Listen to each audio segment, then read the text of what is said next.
Me voy a acordar ahora de un maestro de maestros,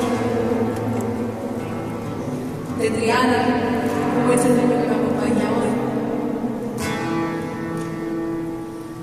don Manuel Molina, que sale del cielo y seguro que me va a echar una manita esta noche.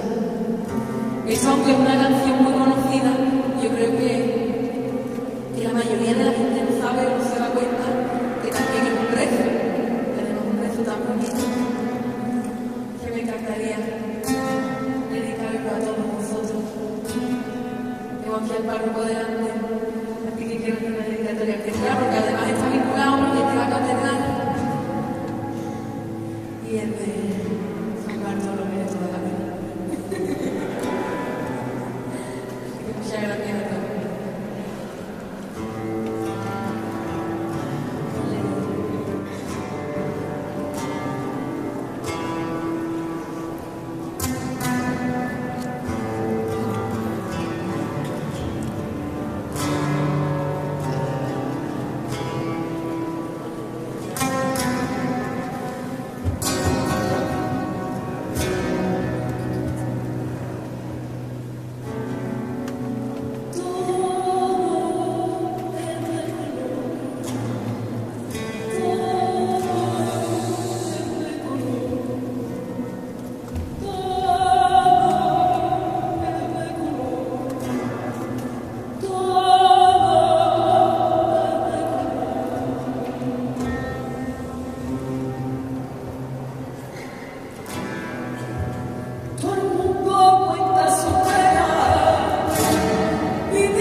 De